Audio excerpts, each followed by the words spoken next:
Welcome back to Clear Talk. On this episode, I dive deep into my personal process on how to know when to cut losses in your life and in your business and how to pivot, how to love yourself in rock bottom times, and how I got myself out of depression. I give you 3 simple steps I did. And lastly, a dopamine detox update and how I started my own online business so you can see if it's for you as well. Enjoy the show.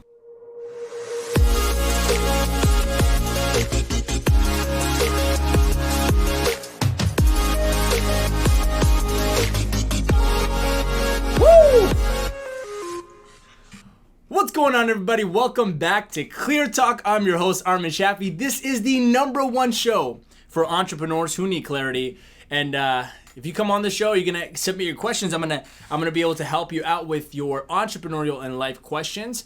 And this is a show made because after 3 to 4 years of building my own business, to internationally around the world with hundreds of clients and different things, I realized has to be an outlet where I can give back some of the things I have learned. So welcome, guys, to everyone on Facebook getting on, everyone on Instagram, what's going on, guys? Everyone on YouTube, what is happening? So first and foremost, if you're on YouTube, I want you to quickly hit that subscribe button. If you like content about entrepreneurialism, mindset, marketing, everything in leadership, if you like this kind of content and like the Clear Talk show, make sure you hit that subscribe button and that little notification bell, because YouTube sometimes doesn't want to let you know when I come out with some new awesome content. If you're on Facebook, real quick, share this video so that more people can hop on and we can answer more questions. Make sure you hit that like button too. It really helps out the video. And if you're on Instagram, send this to someone right now. Share, direct messages to somebody so that they can hop on and have a good time with us. Okay, we got the team here, the TM. We're gonna be answering questions right now. That's what we're doing. Pretty exciting stuff. Everything good with you guys? Everything's great, yeah. Awesome. Okay, cool. So, Any updates? Anything happened since last week other than great stuff? I don't know. It's been great weather. Oh my God. Canada, you outdid yourself. That's what you did. You outdid yourself. I remember waking up on the first day where it was 20 degrees. I think it was like 6 or 7 days ago. No, sorry. It was like 4 or 5 days ago. I woke up and I'm like, wow, it looks like heaven outside. You know when you look out your window and it's all sunny? I don't know if you do. Tell me if you guys feel that. Like it's like paradise. That's how I feel.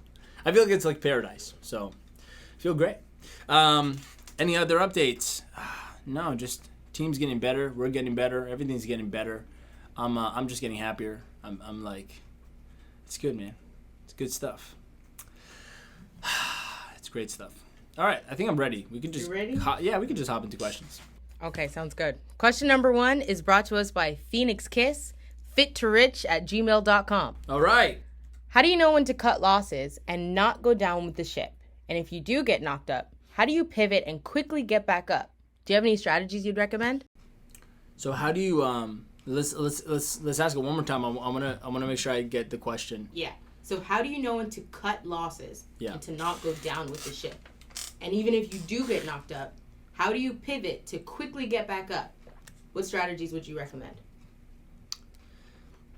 So, I mean, it would be completely dependent on what you mean by losses, right, Phoenix? If you're watching on Facebook, what's up? It would be completely dependent on what you mean by losses. I mean, if you're looking at it in an entrepreneurial perspective in a business, a loss could be, how do you know when to cut, a project off before it takes up more energy, time, and money? And that could just be an idea you have, but now you got to cut it off. And another thing could be, how do you cut a person from the team if that person is taking energy, time, and money, and you don't know if they're the right fit for the team. That could be a loss. That could be, it could be another loss where like you're focusing on executing a certain strategy. So it could just mean anything. But I'll tell you how I do it. There's no right answer to how to know when to cut your losses. I will tell you this. The way I do it is I listen to my gut. And so, in Think and Grow Rich, we call this the sixth sense, where the sixth sense is like the spiritual faculty of your mind, where you receive feelings and ideas and messages or some sort from infinite intelligence. So I've been building that muscle since December because I went through a very big setback. I was going through depression in December. So for me, I had to rebuild that muscle of sixth sense. I had to rebuild that ability to listen to God again. And I say God, you guys can say universe, the cosmos, whatever you believe. So for me, what I've been doing since then, it's been working really well, is I just kind of follow not just my feelings. Like, it's not emotional. It's spiritual, but it comes to the emotion, but your emotion could also be skewed. However, you have to be self-aware enough to know that if it's really your emotion, or if it's just fear, or if it's like sixth sense. So for me, I developed it and I've listened to it. And just FYI for anyone watching, like how you develop the sixth sense, go read Think and Grow Rich back to back over and over again. And then maybe you'll understand it, and maybe you can practice building faith in the sixth sense, because no person, reaches heights of success in this world without it. No one. Whether they consciously or unconsciously use it, by the way. Consciously or unconsciously, whether they use it, they use it. And you cannot develop your sixth sense, your gut feeling, the feeling, if your mind is filled with fear, doubt, lack of integrity, if you feel no peace of mind. If your mind doesn't have peace of mind, then you can't hear anything. Whatever you hear is going to be a reaction from your own fears and doubts and like the poison in your mind. So take it from me, I've been on both sides, And back in those days when I thought I was hearing something, I would just kind of going on like emotional reactions. But now it's more spiritual now. Now it's more like I go, no, I'm going to give space and let God take the wheel and see what happens. So there's a lot of decisions I've made in my businesses for how to cut loss. And so what I do is I this is how I measure it. You guys want to know my measuring, like how I measure when to let something go or not, or when to get rid of something or cut something, I'll tell you guys. It's not really something you're ever going to learn in a course or a seminar from someone. It's more like an internal thing, but I'll share it with you, because if it could help you out, then it could help you out. But you got to learn how to do it. Well, no, you just have to have enough courage to do it. You have to have faith to do what I do. So here's what I do. Whenever situations are happening, issues, whether it's with a person, whether it's with a project, whether it's with an idea, I always give it a chance. Like I look at it and I go, what could this mean? What could this be? But I have a rule that keeps my mind very peaceful. And my thing is this: at the end of everything I do, whether I cut losses or not, at the end of every decision I make, my goal is always to have peace of mind. If I don't maintain peace of mind, I'm truly a failure. I don't know what the hell I'm doing then. Because it doesn't matter if I get super rich, my business grows, and all these things happen, but I have no peace of mind at the end, and I can't live with myself, I can't sleep. It makes no sense to me. So to me, I don't mess with my peace of mind. You follow me? So here's my rule. The moment something gets very complicated, and I'm overthinking, and I have to figure this out, and it's taking up my time, I cut it. Now, you have to understand, this rule is very, as we go back to this, dichotomous. It's very like black and white. I'm open to the idea that I made the wrong choice. I'm open to that. But I'm not willing to risk losing my peace of mind to find out if it's the wrong choice. I'd rather just be willing to say, you know what, screw it. This isn't working, no more. I'm willing to do that and take the gamble that I was wrong. Maybe it could have worked out, I'm saying. But maintain my peace of mind and not take any more energy or effort or time from me, than to let myself like simmer in the issue. I hate that. So there was a time when I used to be afraid what others think.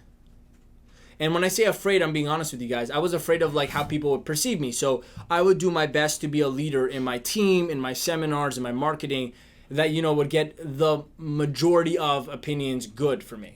Because I thought that's what success is. It's everyone, if your reputation is great. Now, reputation is important, but not when it's like everything you do things for. It should be a factor you consider, but not what you do things for. And so for me, when I was being a leader on my team a year ago or 2 years ago, or, up until now, up until really January, how I've changed, I always used to think like I wouldn't even be like I wouldn't like claim the leadership position. And it was weird because I'm sitting there like, why am I not? Am I not the owner of this company? Am I not the boss? Like, I don't think like I'm your boss, but am I not? No, I am. Whether I say it or not, or feel it or not, I am. So I thought I'm doing my people a favor, my team a favor, my customers a favor if I don't take the lead with like, with courage and just move forward. I thought I was doing good to them because I'm not overpowering them or dominating them. This is just an issue I'm saying, Phoenix, that I used to have. I'm telling you how it backtracks to what I'm giving you the answer to for your question. When I became aware of that and I said, why am I doing this? why? And I had a really good conversation with Satish, president of Think and Grow Rich, and he made me realize, he goes, why are you have no peace of mind around your own people. Like, you're afraid. And I said, you're right. I don't know why. And I let it go. And I said, you know what? I'm not willing to put myself in a position where I work with people. This is for me. Where I work with people where I feel afraid of what I'm going to say to them or how I am around them. So almost everyone left, because I kind of let them go. And it was okay to me. But in their place, beautiful people filled it. Because the new Armand, who was not afraid anymore, who learned how to cut those losses. Now, the people weren't losses to me, but I cut something. I made a decision, willing to know if I'm right or wrong. It doesn't matter to me anymore. I just knew that if it's overcomplicated, taking up my mind, my energy, my time, that it shouldn't be here anyways. Like, let me give you a rule of thumb. If something is very hard to understand or you need to justify why it's happening, it's probably a bad thing anyways. That's a great rule of thumb to have. You want to have peace of mind? The moment something gets complicated, people, businesses, ideas, circumstances, just leave them. You go, Armin, but that's not compassionate. No, it's very compassionate to your future, to yourself, and to the people that actually want your help. It's not compassionate to any of those things if you're willing to stay in something that you know is wrong, but you're justifying it. Anything that's the right thing should not have to be justified. And I can give big kudos to Sonny, my coach, for this. Really like an older brother to me now. Sonny made me realize that if I'm justifying things in my life, that is probably the wrong thing then. Like, I don't walk by a bank and go, should I rob this bank? Well, they have a lot of money, so it's maybe not going to bug them too much. I'm just going to take a little bit. I'm not going to hurt anyone. See how I'm justifying this stupid action? Well, the moment you got to justify something, usually it's stupid anyways. So it's like, stop thinking about it. If I have to justify my decision, action, or something, or thought, it's probably the wrong thing. Higher chance it's the wrong thing. Because the things that are just right, that make sense, they usually don't need justification. They just make sense. Like when I walk, like if someone's hurt or something, I'll go hug them. That just makes sense. If I've done something wrong and I go like say sorry or I apologize or make it right, that just makes, I don't have to justify that. No, I did something wrong. Let me go fix it. Yeah, like, you get what I'm saying? If someone's thirsty on the side of the road and like you have water in your hand, you're going to give it to them. That's like, you don't have to justify. I should give it to him. Hey, look, he's really thirsty. No, you're just going to do it because it feels right.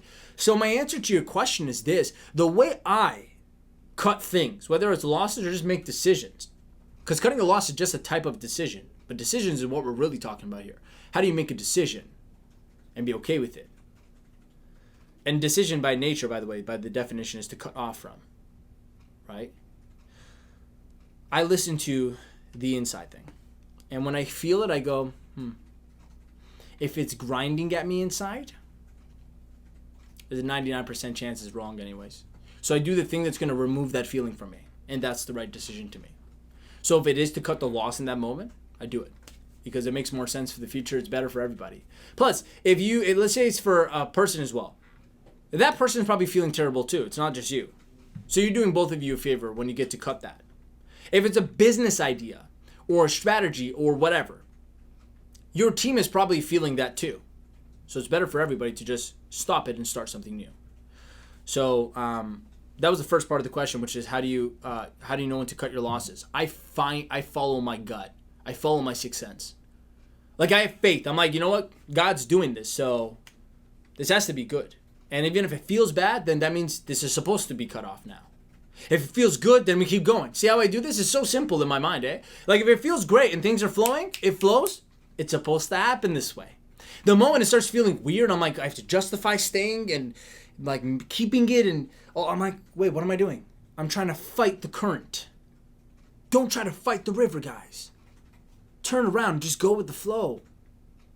Go with it. You're like, no, but Armin, it's my decision. Yes. To try to go against to try to resist the current or to follow it. Maybe it's going to take you to the ocean and you're just swimming in a pond. Deep. Super deep, eh? Like, you gotta, I've given this before, you gotta let go of the car if you wanna hang on to the jet, Like, or else your arms are gonna get ripped off. Car's going this way, jet's going that way.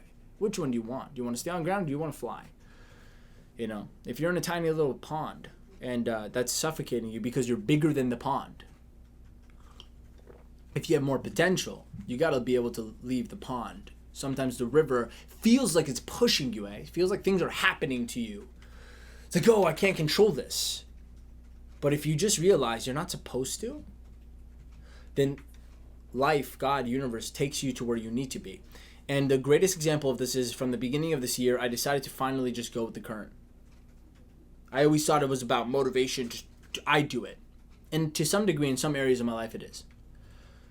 But when it comes to making decisions and building something, building my dreams, it really is about learning how to listen, not speak. Listen to the voices. Don't always be the voice. There are more intelligent voices, than yours. I'll give you an example. Recently dealt with something, and I was sitting at my place yesterday, and I'm sitting on the couch, and I just sat there and I meditated for like a good 30 minutes. I just calmly, I was listening to everything. I was listening to the sounds, and I zoned it out, and I just felt my heartbeat. I felt my body. And I'm sitting there, and I'm thinking about the situation I just had to deal with, right? And I just said one thing. I'm like, you know what? If I knew the answer, I would have done it, right? If I knew what to do, I would have done it. Clearly, I don't know what to do. So this issue is just lingering. So you know what I said? I said, God, your turn. I did my best. That's all I said. I said, I put my best foot forward. Now you can put your best foot forward. I did whatever I could. I genuinely feel like I don't know what else to do. So in that time being, you take the wheel. Let me know what happens. I trust you. And I went to bed with so much peace of mind. And you guys go, but that's not logical. I know. You can't depend on your reasoning faculty. You can't depend on your logic to build you a life. Logic can be skewed, can be manipulated. Your logic often kills your dreams because it says that's not realistic. It's the creative part of your mind that you really need to learn to use and depend on. Because that part of the mind is the only part that's connected to God, to universe, to whatever. When you're building a business as an entrepreneur, you need an enormous amount of faith. Because it's always going to feel like you're never going to get somewhere or it's going to fail. And but that's a part of it. And without the chemical of faith in your brain, like that state of mind that like everything's going to work out anyways, then it's not going to happen. It's not going to happen. So you need to have faith. That's my answer. What's the second part of the question? Because I remember he said something else. If you do get knocked up, how do you pivot quickly to get back up? Yeah, that's a great question. I'm just going to move this over a bit. So let's say you couldn't make the decision and you learned that you were right. You should have cut the loss, let's just say. It's simple. I immediately look for the most beneficial thing that came out of it, the biggest lesson I learned from it. And I make sure it's a positive lesson. Some people come out of things and they come out of a bad relationship and they go, I learned my lesson. You can't trust people. No. Your life is ruined now if you think that. So you got to make sure that the lesson is positive. So I make sure the lesson's constructive, not destructive. I come out of it and I go, what did I learn from this? Did I learn from myself? Did I learn from people that I can use in my life now and in my business? And I take that and I go, okay, that's it. Past is the past. We're good to go. Let's move forward. End of story. That's it. You guys make this too complicated. You know, it's funny because I listen to Sadhguru, a mystic from India. Incredible. He's an incredible speaker. And he says early in his life that he figured out that if he just learns to sit down and do nothing, he'll feel immense joy and an ecstasy inside of himself. He's talking about just not thinking and just being in a meditative state. He goes, then I thought, I'm going to teach the whole world how to do this because who the hell else wouldn't want to feel this, right? So he's laughing because in his videos, he's like really old. I don't know. He's like 60, 70 years old. He has this massive white beard. He goes, guys, I've still been trying. He grabs his beard. He goes, obviously, I haven't accomplished the goal yet. I'm still here trying to teach everybody. And it's funny because he says, and someone asked, like, why do you think everyone doesn't just want to be in joy and ecstasy? He goes, I realized over time, the first 5 years I was young, I was stupid. I thought I could dominate the whole world. And within 2.5 years, I realized it's probably not going to happen. That the best I could do is create a ripple effect, and over my lifetime, after my lifetime, it's going to eventually turn into something where most people are going to know how to feel joy inside of themselves. Not give the keys to other people to make them feel things, but take the keys themselves and make themselves feel things. He goes, but over time I realized something. People are too married. They're too attached to their misery. He's like, that's what I realized. I never considered that would be a problem. But he realized over time, he's trying to help people just feel joy in their life by doing nothing. He realized people like their misery. They're associated to it. This is me. He goes, he would teach someone, he goes, just sit down, do nothing. Here, do this, and you'll feel joy. And they go, but Sadhguru, you don't understand. My husband did this to me. My kids are doing this to me. This has happened to me. He goes, but just sit here, do nothing, you'll feel joy. They go, yeah, but. And they start to realize people just are married to their misery. Like they get something from being miserable. And so they don't ever get to feel the privilege of what joy and ecstasy and peace of mind feels like in life, because they think their misery is more important or is undoable or is unforgivable, whatever they think it is. And to me, people overcomplicate this. The faster you realize you're not immortal, the faster you realize you're not going to live forever, the faster you realize you're going to die soon, I think the more you'll start to let things go quicker. Like, what are you going to do? Carry on that one grudge until your grave? Like, no one's going to care. You know that, right? Like, when you're buried in the ground, you can't yell at anyone anymore. When you're in the hospital, no one's going to give a crap at all. So what does it benefit you to hold on to something? And I had a friend of mine ask me for advice maybe a few weeks ago. And it was about his relationship, and I remember listening, and he spent a good hour just explaining to me how, he's not happy in this relationship, and how the partner is not doing all these things for him and isn't the person he wants to be with. Meanwhile, I know he's not the person he wants to be himself, but I said nothing. And at the end of it, he just asked me, he's like, "What do you think?" And I said, "Well, what do you mean?" He goes, "Well, what do you think the problem is?" I said, "Honestly, I can never know what you feel like because I'm not you in this situation, right? This is intelligence. Like, you can't ever know exactly how someone feels like, so I'm not going to pretend like I do." But I did tell him that I said, "I do know this for a fact. Not once have I heard what you could have done better or differently. Not once did I hear what you need to change about you. I only heard what everyone else is making you feel. And I just have one question for you. How come you have let the doors open and given the keys to other people to have the privilege of coming and deciding how you feel inside? That should be only a privilege you have. If it's your body and your mind, why do you let other people reach their hand in and change what's inside? Kick them out. I don't care who it is, whether your wife, your husband, your kids, it doesn't matter. Only you and you only should have the keys to the feelings you have inside of yourself, and only you should control that. Do you not think that's a better way to live? And he goes, "You're right." I said, "You're searching for your partner to make you happy, but let me ask you something. Do you even know how to make yourself happy?" And he said nothing. I said, "So let me ask you, how do you expect someone else to make you happy if you don't even know how to make yourself happy?"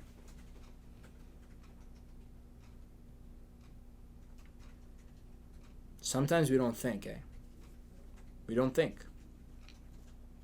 And that's the cause of our misery. We never think about the most obvious. That's why also getting a coach is so important. Because coaches they dedicate their time to helping people see things like this. At least that's what I do for my clients. And this was just a friend, not even a client. If you can't make yourself happy, my friends, no one else is going to, let alone expect them to. And let alone should they ever make you or not make you happy. You go, "But Armin, when you go in a relationship, it's about love, and the person makes you feel things and you make them feel things." I go, "No. You're making yourself feel things, and the person is the trigger." That's why you can love someone and then eventually start to hate them. Person's still the same, Nothing changed about the person. Same person, but you changed. It is your responsibility to decide how you feel and figure out how it makes you happy. And I told them, I said, "Look, I think the only thing you really should do here has nothing to do with your relationship. That's not why you're unhappy. I think you need to just do the things for yourself that you've never done for yourself. Go and give yourself the treat. Go and love yourself. Go do things that you've always wanted to do and give yourself those things you want in life. Like, if you want to be healthy, if you want to be rich, if you want to have these things, go give it to yourself. And then and only then should you ever even consider what another person could do for you." I said, "How do you think I got to here? 5 months ago, I was depressed. The one thing I changed in my mind was I stopped seeking for the answer outside. I started to go within. I know I'm sounding like a guru here, but I'm not trying to. I'm trying to tell you the raw truth of what I did. I stopped seeking outside for why I messed up and feel weird. And I started to go within. And I started with the top 3 things I wanted to fix in my life. And I fixed it, and guess what? I feel great. Nobody had to do anything for me. And only then, when I started to lead myself properly, integrably, really, did great people show up in my life to work with me. Because they found peace of mind when they came here. They go, this guy knows where he's going. Feels good. Let's do this. If I was still in shambles inside, do you think I'd be able to keep good people around? No. So when you get your losses, move on. And don't let the thing make you feel any different. You decide what everything means inside of you. That triggers how you feel. The quality of your life is this way. So the first thing I do is I look at why it's a great thing. And I go, great, we learned. Let's move on. The one thing I'd never do, though, and I'll tell you a secret, I never let myself get indecisive about something. I always make sure I make up my mind about it quickly. Because if I let my mind wander, I open the doors to, just terrible things. So, is anyone else feeling like I'm really serious today? Yeah. The last episode was all jokes, eh? I'm feeling the contrast. Woo! Maybe it's the lighting. The lighting's different. I don't know. But yeah, I'm gonna make sure I laugh a few times. But I just want to be real with you. I hope this helped. I hope what I just said helped. I hope you're getting my point here, guys. Got a lot of people on right now on Facebook. What's up, Nathan, Amanda, Cindy? You got a haircut. Yeah, so. I waited 3 months, guys. I did my time. I think I deserved it. What's up, Eva, Leon, and Noob? What's up, brother? Corrine, Hassan, Shayna, Mikael, Ronnie. What's going on, everybody? We got some comments here. I'm going to see if I can read this. This is super long. Hold on. Okay. I think I need glasses, but it's okay. No, I swear to God, I know I've needed glasses for a long time now. We got, I am a philanthropist and I help people in Philippines, but I'm based on, okay, I have no idea what this has to do. Is there a question in this? No. Okay, great. Okay, I love you so much, brother. Thank you. We got, actually, can you read, are you on Facebook? I can read oh, damn, tell me what's going on in there. So you don't want me to read his? No, it's okay. Okay. The next one also is just some love, so intense. From the first time I heard you speak, it was like I've known you from another life, from Shalma. Ronnie says, what's going on, superstars? Miss you all. Hey, Ronnie. Hey, Ronnie. On Instagram, we've got some waves, Ron some the hellos, some what's up? Some fire, some hard eyes. And any questions on Instagram? No questions on Instagram just yet. Just cool. Lovely greetings and hellos. You guys liking this new setup, by the way? This whole just chair and me in the background, My team's like, you should wear different colored clothing. I'm like, I don't own different colored clothing. I just wear black and white stuff. I swear to God. I wear black stuff, and all my black t-shirts are in the wash right now. So I have this black sweater, and then I have white shirts. That's it. I think I own... Nope, nothing. Nothing's colored. Only my turtlenecks are colored. And it's gray or dark blue. Or brown. That's the most colorful thing I have. Even my black watch. Everything's black right now, eh? Everything is super dark. And the reason why that's bad is because sitting on this black background, it looks like I'm just a moving head. No, that's why I put the light so that I could separate. Anyways, that was the first question. What time are you at, by the way? Damn, half the show. Nice. That was a good question. I hope you guys got some serious value out of that. I shared some deeper things in my mind of how I go about things, and I hope that helps. Okay? Cool, let's go. YouTube, love you so much. Make sure you subscribe if you like the content you're hearing right now. Hit that notification bell, okay? Thank you so much. What's the next question, Jano? Okay, we actually got a question submission from Facebook just now from Kevin. So Kevin said, how can you love yourself when you are in rock bottom? Or at rock bottom, let's say. Great question. Kevin, thank you for that question. That's a great question. I'm going to answer this. I'm going to answer it nicely. I'm going to tell you from experience how you can love yourself when you're at rock bottom. Because that's exactly where I felt like I was 5 months ago. I'll tell you, man. Loving yourself is not just saying, I'm great, I'm strong, I'm this. These are just delusional affirmations if you don't do anything to back them up. I'll give you my answer. Here's how I loved myself when I felt like I had nothing. I felt like I crumbled my company. I genuinely felt like I'd ended what I started. I was about to shut my company down. And I lost all my money. 5 months ago. I lost all my money. This is before coronavirus, by the way. This is right before it. I lost all my money, lost all my motivation, lost all my drive. I changed my business model, and I didn't expect how hard it was going to be. And in the time, I gained weight. I gained like 20 pounds, and I know how uncomfortable I felt because I was on a family vacation, and I remember taking my shirt off, and I felt so uncomfortable and insecure. I had like big love handles, my stomach was pushing out, and I felt so off. I'm like, ugh, I just hate like my body right now. I just dislike how overweight I became, like in terms of how unhealthy I've been, and I was eating unhealthy. And it's like, because one bad habit attracts another. And so I kind of like crashed myself into rock bottom. My rock bottom. Your rock bottom might be different. I'll have compassion for that. It might be worse. But listen to the concept of what I'm talking about here. I was overweight. There was no money coming into my company anymore, so I was going broke. I was broke, essentially. And I had no motivation. I was completely uncertain about the future of my company, in my life. I'm like, what do I do? I was even considering like changing what I do. Not even, I know it's weird. Jay's like, what? I've been doing this for 4 years, being like a coach and a speaker and you know, in the information business and building an education company. And I was considering, I'm like, is there other things I could do? Maybe I should like go start in sales again. I don't know. I was crazy, eh? I was going like back to like, should I just end everything? It was like that's what depression does to you. It just makes you question everything. And I remember sitting there and I'm like, oh, and something triggered me. And the trigger made me go and write in my journal. And I took out a journal. This is how you start loving yourself. Listen to me here very carefully. I took out a journal and I started to write in it. I started to write all the things that were pissing me off. Why I was super unhappy. And as I'm writing it, I'm reading it. I'm like, wow, what is this nasty person? Like, how did I get here? And because I got it out on paper, the bad emotion came out. I started to write out of anger. And anger gets you very clear. It's a constructive emotion for like a very short period of time because it just jolts you into action. Out of anger, I sat there and I wrote down the 3 things that were pissing me off the most, and I said, I'm going to fix this. And I used a lot of swear words to make myself motivated. I'm going to effing fix this. Effing now. When I get back, I'm going to effing. And for me, it helps. If it helps for you, do it. If not, you know, whatever. And I sat there and there's 3 things I wanted to fix. One was my money situation. It was unfair to me and my family and my team and everybody for me to just let go of the money situation. I'm like, no, I have to make money. This company has to make profit. And we're going to build this up. And it's all because of my procrastination, what I did to myself. The second thing was my health. I realized I cannot go anywhere if I feel like crap. And I'm like, why do I lack the discipline to just eat well and exercise well? Am I that weak?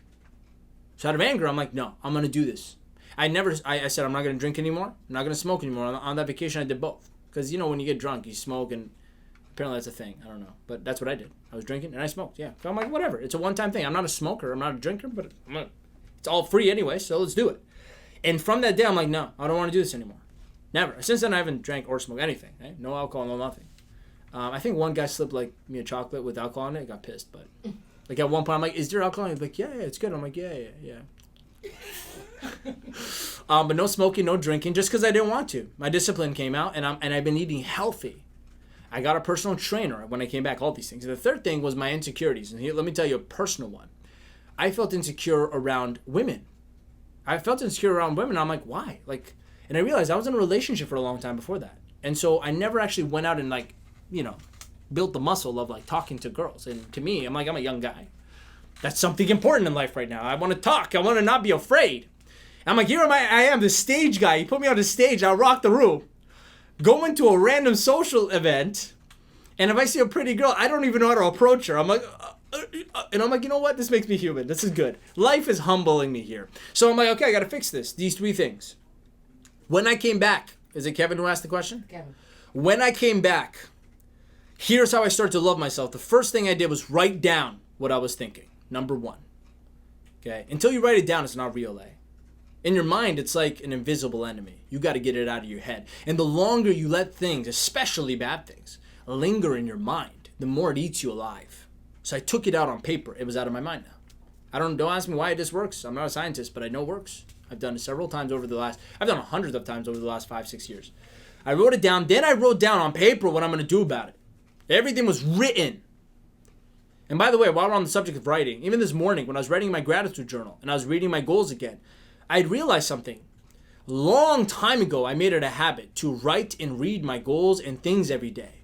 And I realized that's something I built. It took me years to build as a habit. Now it's like normal to me to wake up. Of course I'm going to read my goal. What do you mean? I don't not read my... What is a normal day without getting up and reading your goal? That's so odd to me now.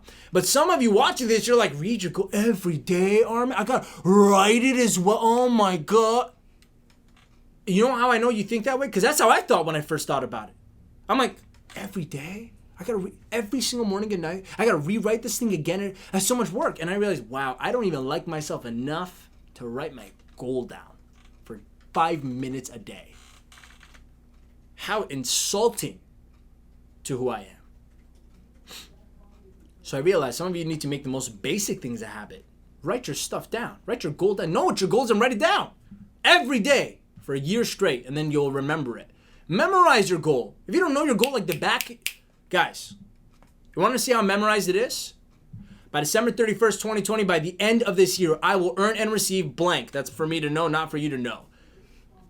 And this money will come to me in various amounts from time to time during the interim. In return for this money, I will do whatever it takes. I will give the highest possible quantity and the best possible quality of service as an exceptional coach to my clients, teacher to my students, as a leader to my team, and as an online marketer in my industry, while I sell hundreds of copies of my online course and I grow my social media following to millions of followers. I believe that I'll have this money in my possession because my faith is so strong that I can now see this money before my eyes. I can touch it with my hands. I can see it in my bank account. I can see it around me. I can see it in the money I'm giving my family and my team and myself. I can see it in the new house I have and the new car I have and the investments I'm owning. I can see it in the person I become. I can see it in the discipline that I have. I can see it in the muscles I've developed because of the person I become to build my business has also leaked into the other areas of my life. I can see it in the happiness I have every single day of my life. I can see it in the joy I'm feeling every day. I can see it in the types of people I'm attracting to me, the mentors and the coaches and the clients. I can see it everywhere, and this money is awaiting transfer to me at the time and in the proportion that I deliver the service in return for it. And I'm awaiting a plan from God, and will follow that plan once it's received. Woo! Couldn't help it. Jeez! That is my goal. I read every morning and every night with intensity, just like that. The energy. And I read it in my car. I don't read it. I know it now. It's in my head. So it's in my car. While I'm everywhere.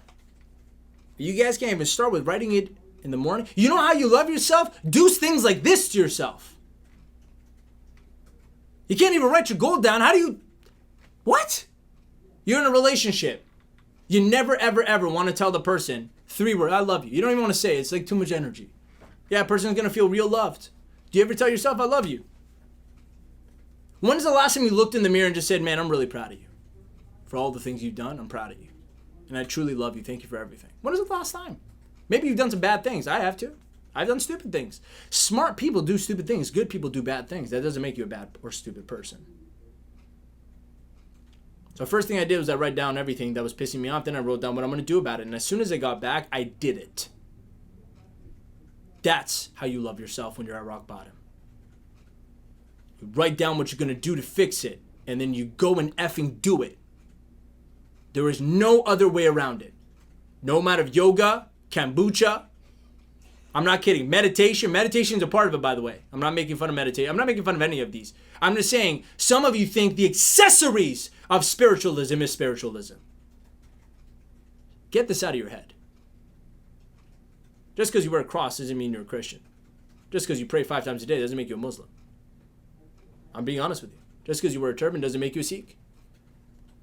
And just because you have affirmations on your wall, you meditate and go do yoga and talk about spiritual stuff like energies and consciousness does not mean you're spiritual.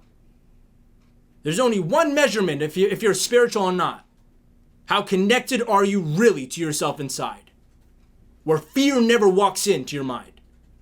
And doubt never even tries to come at you. Well, Armin, but that's hard. Yes. Real spiritualism is actually hard. That's why it's not that common. Sorry. So, I gave you a 3-step system. How to love yourself in the middle of rock bottom. First, write down why you're at rock bottom. Address it, face it. Don't be a coward. That's the first thing I had to do.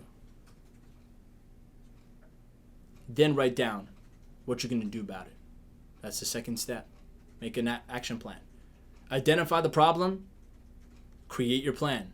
Step number 3, go and do it. No excuses, no exceptions. Go and do the plan you made. And do not stop until you do it. All of it.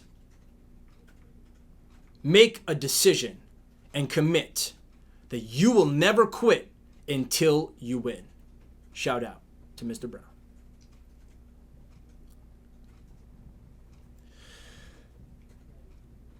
I'm shaking a bit. Something came through. I hope that helped, man. I hope that helped. And the only reason why people won't digest what I just said is because they, for some reason, have been lied to and think it's more complicated than that. Isaiah, you kill me, man. I'm sitting here and Isaiah goes like this with his phone. And it's a fire emoji. Oh my God. You're hilarious, man. Oh, that's funny.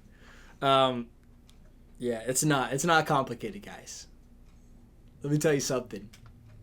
You want to have sex with yourself? It's not about masturbation. I'm going to be super explicit with you. That's not sex with yourself. You know what sex with yourself is? And with your spirit and with life? Having sex with life. Sex is a very sacred thing. I don't use it in a lustful way right now when I'm saying this. You know what sex is with life and with yourself?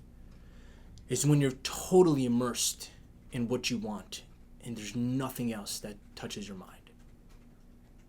You're romantic with your dream. You're romantic with your goal.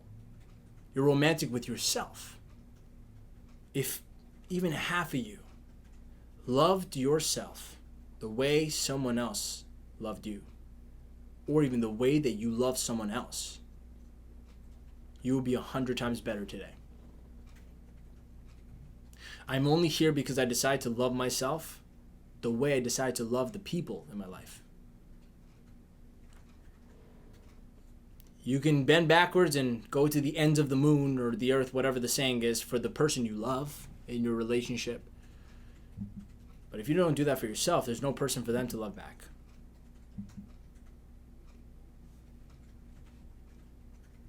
Loving yourself is about saying you're going to do something and doing it. Loving yourself is about writing down what you want and then going and achieving it. And knowing that no matter what, you're happy anyways. Loving yourself in the most purest form, and I think it's my third time giving a definition of this. The purest form of self-love is to know what you want and go after it and never quit until you get it.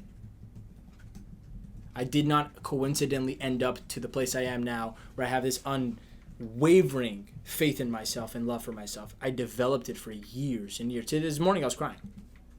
I was getting dressed and I decided to put on a motivational video like the old times when I was like 17, 18 years old and I was starting out in my entrepreneurship journey. I used to listen to like Les Brown videos. Like, it's not over until I win. And then like Eric Thomas is in the back like, you gotta want it bad. You gotta want it as bad as you want to breathe. Until you do that, you're not serious. That's how he is, right? And you got Will Smith, fear is an illusion. Like, you know those compilations? Yes. Oh, I love those. I hadn't listened to it for a long time, And I put it on this morning. I just woke up and I'm listening. And then there was this one song in the compilation, this one part of the song. I don't know why I remember it so vividly. I used to listen to it on repeat when I was like 17 years old, starting out in my journey in network marketing. When I was trying to, go against the whole world, they all thought it was a scam, pyramid scheme. Yeah, guys, it was a pyramid scheme, but it was not illegal. It was a legal pyramid scheme. Anyways, point is, led me to here, so I'm grateful. As soon as I was putting on my sweater, like whatever this is, my long sleeve, and before I could, the song came on, and it just hit me. I'm like, damn. And you know what the thought was that came to me? And this is the biggest, this is like a hug to myself, It's like me kissing myself. Like in a relationship, this is like real sex with myself. I stood there and I listened to the song and the voice and it brought me back like 7 years. And I remembered, I used to listen to this every day. And for some reason, I almost felt like that little Armin inside. I felt that 18-year-old Armin in that moment. I just started crying. I started crying because here's the thought that crossed my mind. Look how far I came. That's the thought that crossed my mind. Look how far I came. I'm in this beautiful place with a beautiful team, purpose, happiness, health, all the stuff you see in like all these ads, you know. Sorry, hold on. All the marketing you see in like health, wealth, and happiness. This course is gonna help you do that, right? Like all the stuff you see in marketing, like all the life coaches and whatever that they put marketing and like, come to this event. We're gonna learn how to master your health, wealth, happiness, and purpose. And like the people, you know what I'm talking about? I'm actually living it. I don't know if they are, like I don't know. I just know that I'm living that thing that everyone like promotes as this like, let's go do this, guys. I'm like, damn, I'm living it. It feels great. Like if they teach you how to do that, then you know, go buy their course and learn. I just don't have a course that will do that because the course didn't do this to me. Several hundred pieces of information education did this to me. But I started crying and I thought like, damn, I came so far. That's the realest form of self-love, man. I'm sitting there like, I'm so proud of myself. Wow. I'm so proud of myself. Look at how far I came. I'm making it. Like, I made it 100 times over and over again between then and now.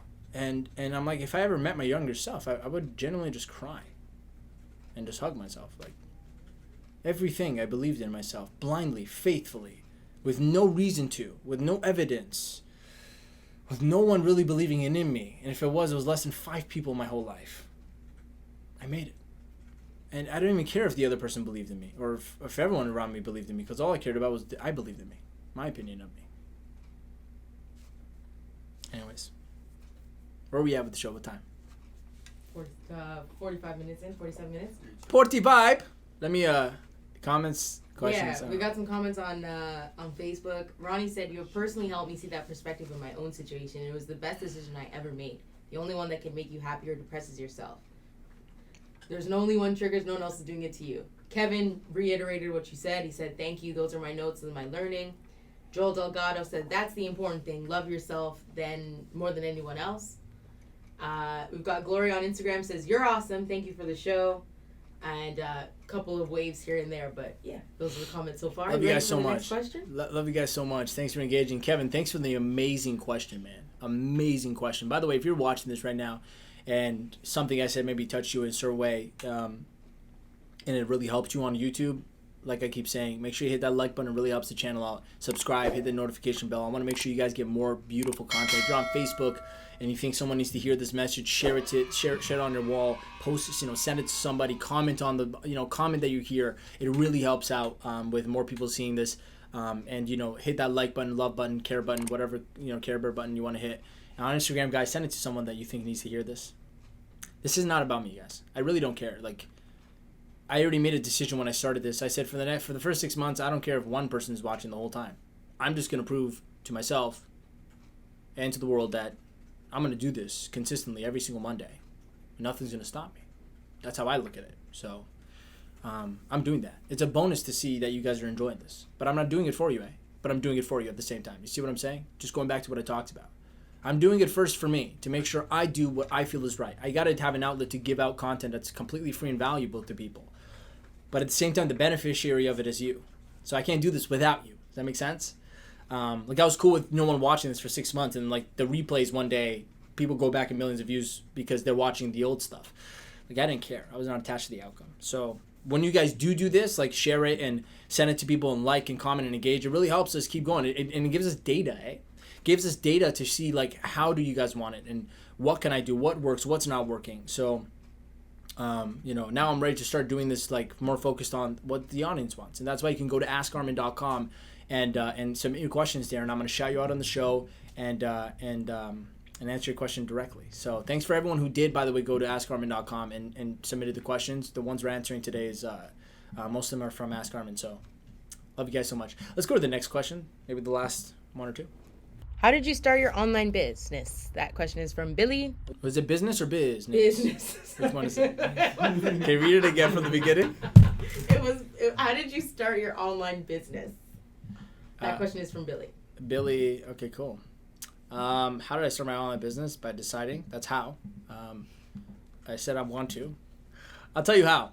A year ago, I think I made a post on my Facebook about this, the 5 lessons I learned from starting my own online business. A very informative post. If you want, go find it on my Facebook. It was super helpful. So a year ago, I was doing really good with seminars. We were doing like 5 to 6 figures an event. And that was always a good time. You know, we made good money. And the problem, though, it was so spaced out, and it was consistent, but it was like so long before the next, event came up. So I was on Instagram, and I saw this guy, young guy, making millions of dollars online, and I started seeing his ads. And as I'm seeing his ads, I'm like, damn, and he's showing like all these Stripe notifications, 13 grand, 15 grand, 27 grand, 17 grand a day. And I'm like, this is awesome. Like, he's making in a week in a week on repeat what I make in a whole event, like through like months of work. So that's where the impression hit my mind, like maybe the online is the way to go to get my message across more, but also to grow my company faster financially so that I can do more with this company. And I have huge plans with the money that we're going to make. I want to do a lot of impact-driven things in this world, and I want to build a bigger platform for people to learn this stuff. So that's when it started creeping up on my mind. And for the first like 5 months, I tried to do it on my own. I didn't hire anyone, didn't pay anything. And I failed consecutively, like over and over and over again. And I thought it was as easy as just making like a webinar and, funnel and all this stuff. And I hired a few experts. Like I was paying $1,000 an hour for some of these millionaires that build funnels that work. So I got to learn a lot from different people, which led me to having what I have today. I totally would encourage people, if they're trying to start a business, do not try to do it on yourself. On your own. It's completely stupid. It's like trying to learn how to fly a plane on your own. There's a higher chance you'll crash and die before you figure it out. That was actually real wow. I didn't even know how good that example was until I said it. Until it finished, I'm like, oh wow, that's really good. It's a great example. Like there's a higher chance you'll crash and burn before you learn how to fly a plane. Is it impossible? No, you'll figure it out. But there is probably 1,600 buttons in front of you in the control panel of a plane, of a big commercial plane. So that's like an online business. Like it's not simple, guys. And anyone who's telling you it's simple, it's not. It's simple to understand, but not simple to execute. It's very complicated, actually. That's why I was happy with the tens of thousands of dollars I spent on the experts I did to learn. And then now myself, I don't consider myself an expert of online business, but I definitely got a hold of it. I know exactly how to get it done, and I know how to do it, and that's why we're doing good with it right now. So that's how I started my business. I just planted the seed in my mind. I said, maybe there's a better way to get my message and my information across in this world with a platform where it's not limited to people. And I have people flying from different parts of the countries to come to my seminars, but like how many people could really do that? Whereas anyone could buy an online coaching program with me. I don't sell an online course, guys. I sell an online coaching program. It's way more valuable than a course. I don't just give you videos. When you go into speaking at clients, it's speak and get clients. Some people think it's speaking, get clients, because I say it like that. Speak and get clients. SAGC, essentially. But SGC is a coaching program. There's weekly calls with me every single week where you come on and I actually build your business with you. Like, I'm on the call, building everything with you for you to build one system that will get you clients for your coaching business. And so I'm on a mission with that program. I want to help a lot of coaches make more money. And I realize a lot of coaches don't do the right things to make money. And it's sad because coaches want to help. Like, they just want to help people out. But they didn't think they have to become a business expert to do that. I didn't either. Luckily for me, I had a background in business before I got into coaching. So when I got in, I wasn't afraid of learning business. A lot of people are like, you know what? A coach saved my life. I want to save some other people's lives, and I want to make maybe 6 figures a year doing that because that's enough to feed my family, myself, and live comfortably. And I thought, well, if they don't know what I know, then they won't be able to achieve that. At best, they'll make 20, 30, 50 grand in a year, and that's working all their hours trying to get clients. Like, money doesn't come into your bank account as a coach until you make sales. And so most coaches aren't salespeople. And so I realized, what if I created a system to help people learn how to get clients without having to be a good salesperson? And that's what speaking at clients is. It's essentially how to get an audience and literally through one presentation sell, and the presentation does all the selling for you, and it could be on repeat. I've learned how to automate a presentation. I've learned how to do live events with presentations. I can teach anywhere in my SGC program. I help my students go do from anything from putting on their own live event and getting a ton of clients in one presentation, or creating like a group online and doing Facebook Lives and getting clients from one presentation. Makes sense. So I'm on a mission to help people out there.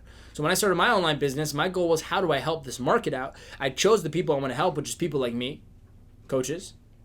I said, how can I help them? Well, if they learn how to streamline their business and their sales, they would focus more on their business, on the doing side of like helping their clients, as opposed to learning marketing and all this stuff. And poor coaches, like, they get sucked into buying all these different $497 courses, $997 courses that doesn't give them any actual help. I would not be here if I bought an online course. I bought coaching programs, expertise, advice. People come and tell me in my business what's going on. That's how you build an online business. Get someone to come into your business with you. So whatever you purchase, make sure you got the expert in there with you, or else you won't actually build it properly.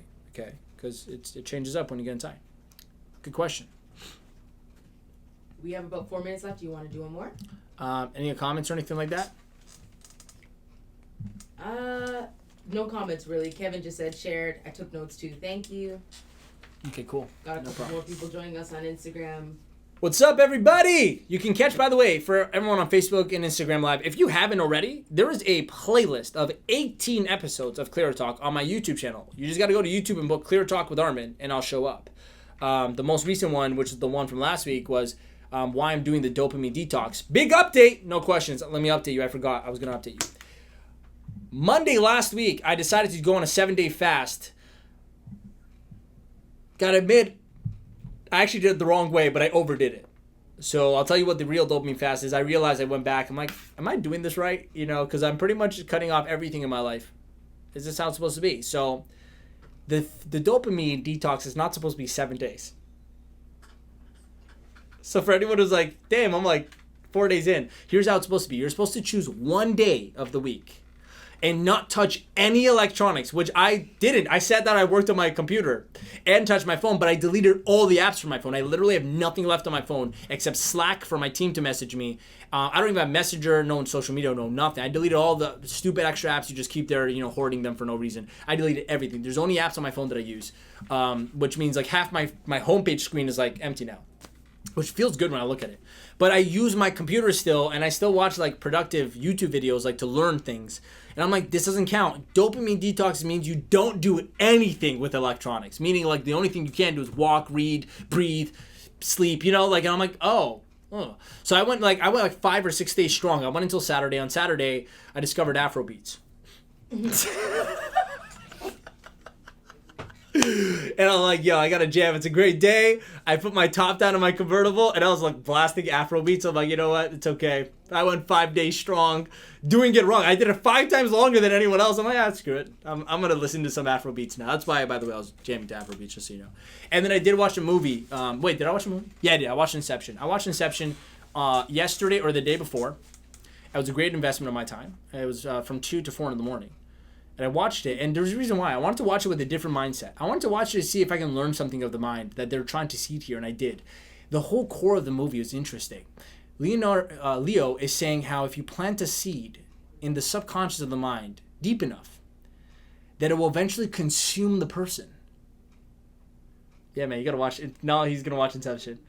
It will consume the person inside out, and it will make everything of their mind will be consumed with this idea.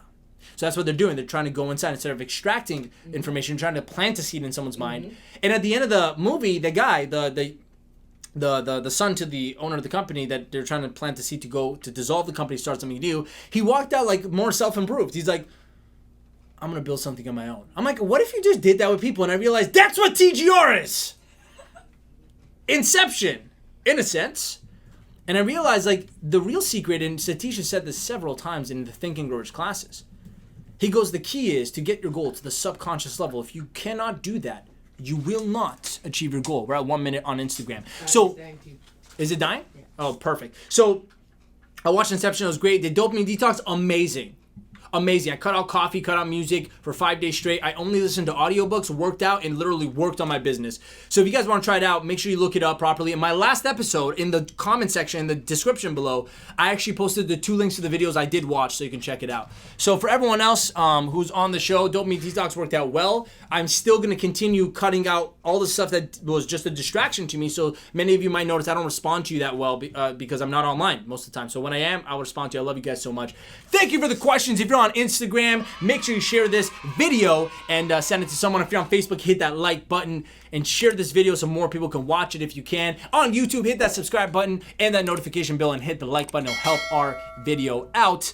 And by the way, guys, if you have any questions, go to askarmin.com and submit your question there, and I'll answer your question live on the show. Love you so much. Make the rest of your week the best of your week.